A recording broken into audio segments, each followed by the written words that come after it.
హనుమాన్ జయంతి సందర్భంగా హైదరాబాద్ లో భారీ శోభయాత్ర జరగనుంది. దీంతో పోలీసులు అనేక ప్రాంతాల్లో ట్రాఫిక్ ఆంక్షలను విధించారు. వాహనదారులు ప్రత్యామ్నాయ మార్గాల్లో వెళ్లాలని సూచించారు.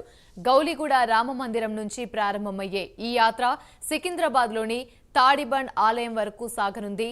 Putlibowli cross roads, Andhra Bank, Koti cross roads, Sultan Bazar, Ashok Nagar, Bansilalpet, Paradise cross roads మీదుగా తాడ్బండ్ ఆంజనేయ స్వామి ఆలయానికి శోభయాత్ర చేరుకోనుంది.